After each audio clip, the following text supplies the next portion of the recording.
नमस्कार, world news में आपका स्वागत है। एक और देश में तख्ता पलट हो गया है। सीरिया के राष्ट्रपति भवन पर विद्रोहियों ने कब्जा कर लिया है।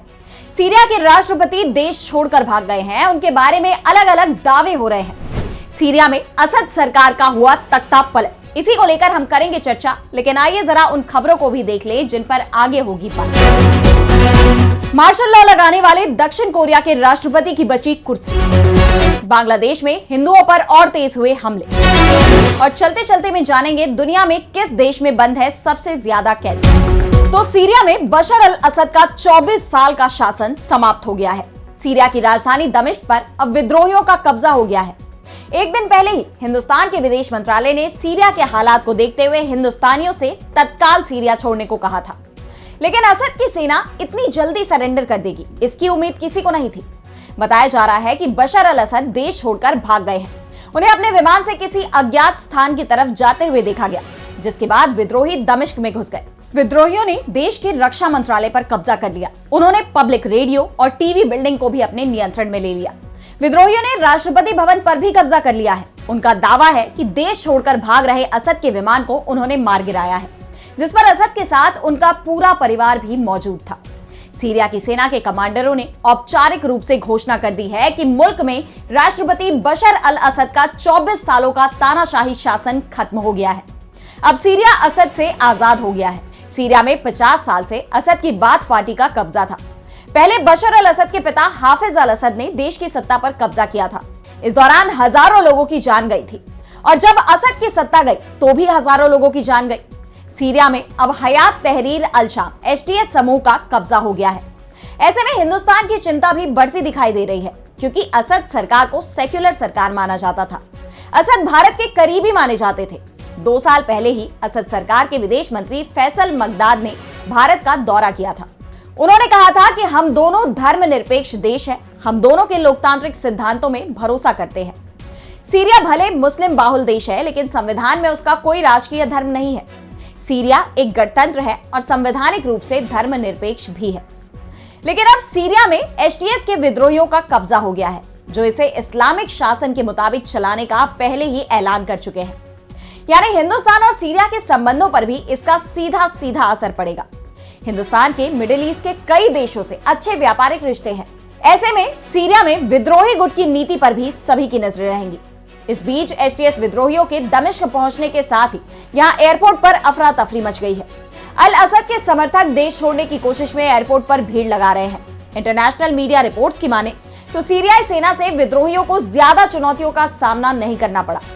विद्रोहियों ने जब होम्स पर कब्जा किया था तभी साफ हो गया था कि अब दमिश्क उनसे दूर नहीं है और 24 घंटे के बाद ही HTS के विद्रोही भारी हथियारों के साथ दमिश्क पहुंच गए। दरअसल सीरिया में वैसे तो जंग 13 साल से चल रही है, लेकिन लंबे समय से विद्रोही शांत थे। लेकिन 10 दिन पहले अचानक ही उन्होंने असद की सेना के खिलाफ हमले शुरू कर दिए। 10 दिनों में ही उन्होंने पहले अलेप्पो, हामा और होम्स जैसे बड़े और अहम शहरों पर कब्जा कर लिया। सीरिया सेना ने यहां आसानी से हथियार डाल दिए और अब दमिश्क भी HTS विद्रोहियों के कब्जे में आ गया है। और अब बढ़ते हैं अगली खबर की ओर, जहां हम बात करेंगे दक्षिण कोरिया की। दक्षिण कोरिया में मार्शल लॉ लगाने वाले राष्ट्रपति यून सुक योल की कुर्सी बच गई है। विपक्ष उनके खिलाफ महाभियोग प्रस्ताव लाया था, जो पास नहीं हो पाया। 3 वोट की कमी से विपक्ष का यह प्रस्ताव गिर गया। दक्षिण कोरिया की नेशनल असेंबली में 300 सदस्य हैं और अविश्वास प्रस्ताव के लिए 200 सदस्यों के समर्थन की जरूरत थी, लेकिन प्रस्ताव के पक्ष में केवल 197 वोट ही पड़े। सत्तारूढ़ पार्टी के केवल 3 सांसदों ने वोटिंग में भाग लिया, जिससे यह प्रस्ताव खारिज हो गया। वहीं नेशनल असेंबली के स्पीकर ने इसे लोकतंत्र के लिए शर्मनाक बताया।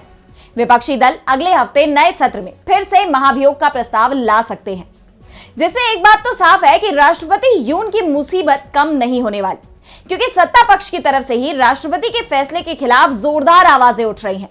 राष्ट्रपति की लोकप्रियता पर इसका भारी असर पड़ा है और उनके बाकी बचे कार्यकाल के पूरा होने की संभावना भी काफी कम दिखाई दे रही है।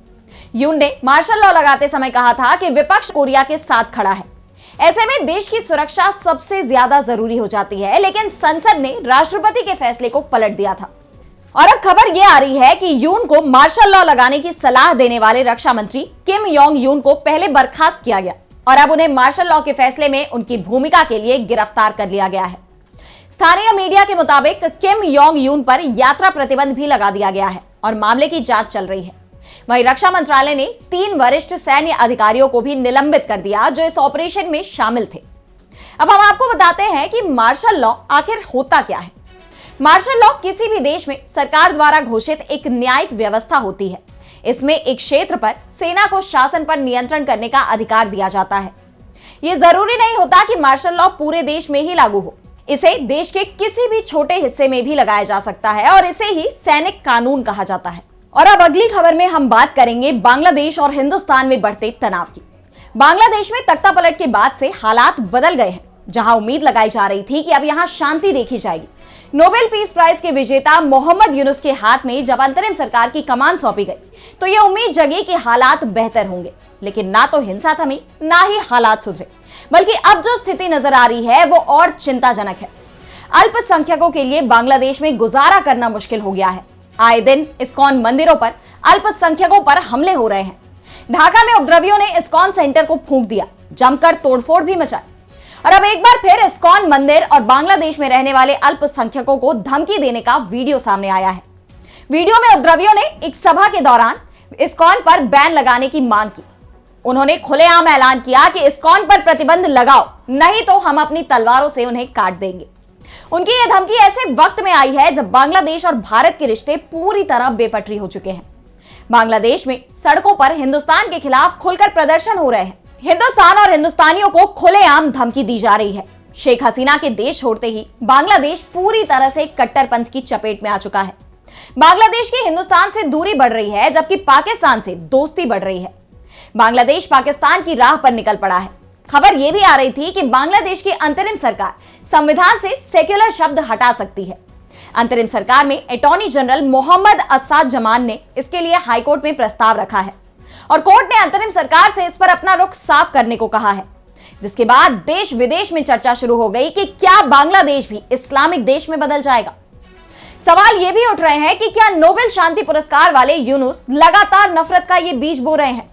क्या वही हिंदुओं के खिलाफ भड़की हिंसा को और हवा दे रहे हैं?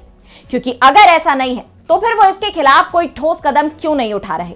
और अब चलते चलते में देखेंगे सबसे ज्यादा कैदियों वाले देश को। हिंदुस्तान हो या फिर कोई और देश, हर देश की जेल में हजारों की संख्या में ऐसे कैदी बंद हैं जो सुनवाई नहीं होने के चलते जेल में कैद है। तो कई राजनीतिक कैदी भी हैं जिन्हें सिर्फ विरोध करने की सजा दी जा रही है। वैसे जेलों में कई दुर्दांत कैदी भी हैं। ऐसे में हाल ही में सबसे ज्यादा कैदियों वाले देशों की एक सूची सामने आई है और इस सूची में सबसे पहला नाम ही बेहद चौंकाने वाला है। खुद को सुपर पावर बताने वाला अमेरिका कैदियों की संख्या में भी सबसे आगे निकला है। जेल में 18,08,100 कैदियों के साथ अमेरिका ने इस लिस्ट में भी टॉप किया है, जिसे लेकर कई तरह के सवाल उठ रहे हैं। सवाल वहां के अपराध दर को लेकर, यानी अमेरिका में कैदियों की संख्या इतनी ज्यादा है तो क्राइम रेट क्या होगा। वहीं दूसरे नंबर पर इस लिस्ट में अमेरिका को कड़ी चुनौती देते हुए चीन का नाम सामने आया है। चीन की जेल में 16,90,000 कैदी कैद है। यानी देखा जाए तो जो दो देश अपनी अर्थव्यवस्था को लेकर विश्व में बड़े बड़े दावे करते हैं, उन्हीं देशों में लोगों की सुरक्षा पर गंभीर सवाल खड़े होते दिखाई दे रहे हैं।